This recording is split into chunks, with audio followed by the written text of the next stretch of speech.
শুভ সকাল। চলে এলাম আদ্যাপীঠে। আজকে কিন্তু সংক্রান্তি, মায়ের মন্দির খোলা, তাই আপনাদেরকে একবার সেই দৃশ্যটা দেখাই। জগৎজননীর মন্দির আজকে খোলা। ভোগ আরতির সাজ এখন আছে, আরতি হয়ে গেল।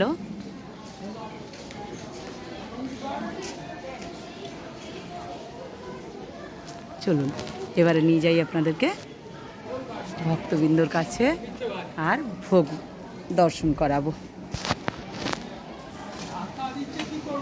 চলুন। আজকে রোদ, প্রচণ্ডই রোদ, কিন্তু মায়ের দর্শন করতে যারা আসার ঠিক আসেন। দূর থেকেও পুজো দিতে এসছেন জগৎজননীর, কত দূর থেকে।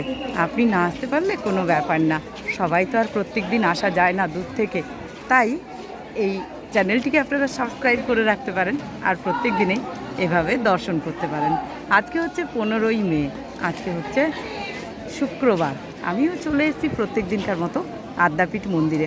আজকে সংক্রান্তিতে আদ্যাপীঠ মন্দির খোলা আছে, সেটাই আপনাদের সাথে তুলে ধরছি। প্রত্যেক দিন আদ্যাপীঠ তুলে ধরি, তাই আজ 15ই মে শুক্রবার আদ্যাপীঠ খোলা আছে, তাই আমিও চলে এসেছি। চলুন আপনাদেরকে এবারে ভোগ দর্শন করাই।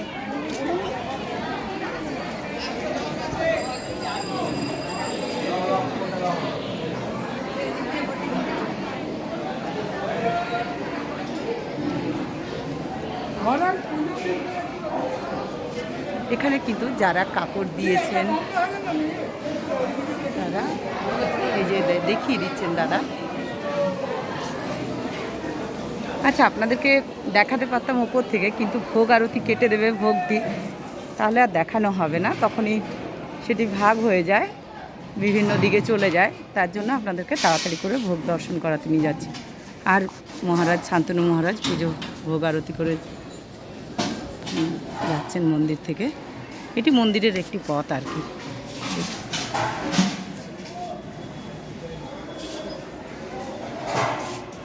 জয় মা, জয় মা। আপনারা এখন এই সিঁড়িটা দেখলে বুঝতেই পারেন যে আমি ভোগ ঘরে এসেছি, মা অন্নপূর্ণার ভোগ ঘরে। চলুন, আজকে সংক্রান্তি, আজ মায়ের মন্দির খোলা। দেখুন এখান থেকে উঠতে উঠতেই পেয়ে যাই দেখতে ঠাকুরের ভোগটি। এখন তো জেনেই গেছেন যে প্রথমে ঠাকুরের ভোগ থাকে। আর এখানে এই যে মায়ের মন্দির খোলা, আগে এখান থেকে মাকে একটু দর্শন করে নিন। এই যে বিমলদা এবার ভোগ আরতির যে সাজটি সেটি এবার খুলে দেবেন, পরে অন্য শাড়ি পরা হবে। যারা যা দিয়েছেন আজকের পুজোর জন্য তারা কিন্তু মানে বললেই পরিয়ে দেওয়া হয়, তা সেটাই এখন পরানো হবে। বিভিন্ন শাড়ি পরবেন মা। চলে এলাম ভোগের কাছে। ঠাকুর রামকৃষ্ণদেবের চরণে শত শত কোটি প্রণাম, স্বামীজির চরণে শত কোটি প্রণাম, মায়ের চরণেও শত কোটি প্রণাম।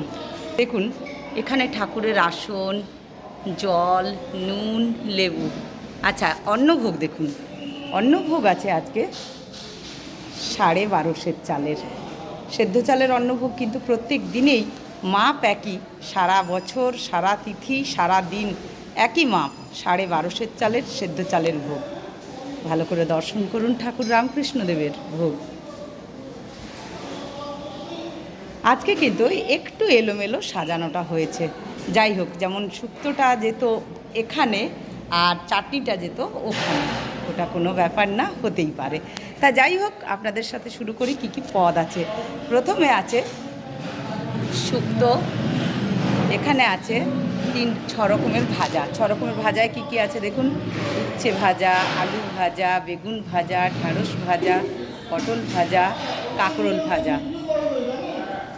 এই হলো 6 রকমের ভাজা। আচ্ছা, এখানে আছে বাঁধাকপির তরকারি, এখানে আছে মুগের ডাল, এখানে আছে 5 মিশালি সবজি।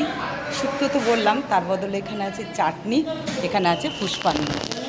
এই হলো আজকের ভোগ ঠাকুর রামকৃষ্ণদেব। এখানে হলো মায়ের ভোগে চলে এলাম, এখানে চলে এলাম মায়ের ভোগের কাছে। তা মায়ের ভোগে দেখুন কী কী আছে। মা অন্নপূর্ণার চরণে শত শত কোটি প্রণাম, জগৎ জননীর চরণে। তাই দেখুন এখানে কি আছে। এই তোমরা চুপ করো না, তোমরা চুপ করো না, ভিডিও করছি, চুপ করো। আজ এক দুজনে চুপ করো, ঝগড়া যাতে না হয়। তো দেখুন এখানে আছে 22.5 চালের অন্ন চালের ভোগ, সেদ্ধ চালের ভোগ, অন্ন ভোগ। দেখুন সাজানোটা কত সুন্দর। কিন্তু না, আজকে দেখলাম যে না, পুরোটাই, আমি ভাবলাম প্রথমে একটা ভুল হয়েছে, না এখানে কিন্তু আজকে চাটনি দেওয়া আছে আগে, এখানে আছে ছড়কুলের ভাজা, এখানে আছে বাঁধাকপির তরকারি, এখানে আছে মুগের ডাল, এখানে আছে পাঁচমিশালি সবজি, এখানে আছে শুক্তো, এখানে আছে পুষ্পান্ন। না না, সেরকম কিছু ঝগড়াঝাটি না, এক জায়গায় থাকলে দেখবেন সবারই একটু আধটু হয়, সেটা কোনো ব্যাপার না। তাই দেখুন, ও আজকে আচ্ছা কী বলবো, ও আচ্ছা আচ্ছা, আপনাদেরকে বলছিলাম যে উল্টো পাল্টা করে আজকে মানে সাজানো আছে, চাটনির জায়গায় শুক্তোর জায়গায় চাটনি প্রথম থেকেই। কিন্তু যিনি রান্না করেন গণেশদার মা মারা গেছেন। আচ্ছা, গণেশদার আত্মীয় কেউ মারা গেছেন, আমি ঠিক জানি না ডিরেক্ট আর কি যে কে মারা গেছেন, বলজুর মা।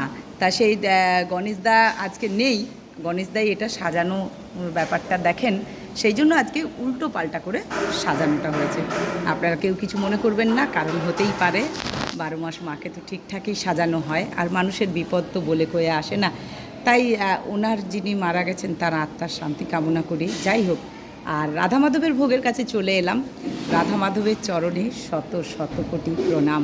তা দেখুন এখানে 32.5 চালের সে মানে গোবিন্দভোগ চালের ভোগ, আপনারা দর্শন করুন। রাধা মাধবের 32.5 চালের।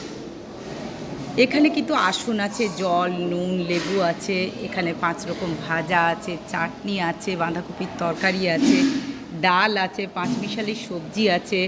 এখানেও কিন্তু এটা কি তরকারি, শুক্তো আর পুষ্পান্ন। মায়ের যেমন ইচ্ছা হবে মা তেমনই করবেন, তাই না? তার সব ইচ্ছেতেই চলে, এটিও ঠিক তারই ইচ্ছে, না হলে তো এরকম হয় না। তা যাই হোক, মা যেমন চালাবেন আমরা তেমনই চলবো। আর আপনারা এইভাবেই প্রত্যেক দিন মায়ের দর্শন করুন, মায়ের আশীর্বাদ নিয়ে নিন, মায়ের কাছে আমরা পৌঁছে যাব নিশ্চয়ই, এইভাবেই মনগুলো অন্তত পৌঁছাতে পারবো, এটাই হলো কথা।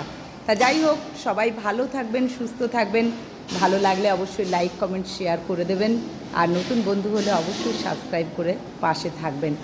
আর আপনারা যদি একটু শেয়ার করে দেন, মায়ের কাজ এটা, আপনারা অবশ্যই দেখা মাত্র একটু শেয়ার করে দেবেন। আর এখানে তো আপনারা জানেনই যে ভোগ নিবেদন করার আগে হোম করা হয়, এই সেই হোমকুণ্ড।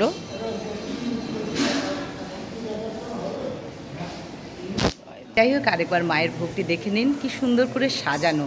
কিন্তু রাজকীয় ভোগের ব্যবস্থা, মায়ের কোনো ত্রুটি হয়নি, ভোগের শুধু সাজানোটা আজকে উল্টোপাল্টা হয়েছে। যেমন 12 মাস 30 কাল প্রত্যেক দিন এইভাবেই রাজকীয় ভোগের ব্যবস্থা, আর এইভাবেই সুন্দর করে সাজানো। চলুন এবার আপনাদেরকে একটু মন্দিরে নিয়ে যাই, কিন্তু এই ভিডিওতে না, আপনাদের জন্য আলাদা আরেকটা ভিডিও বানাচ্ছি আমি মন্দিরের। তা সবাই ভালো থাকুন, সুস্থ থাকুন, জয় মা, জয় মা।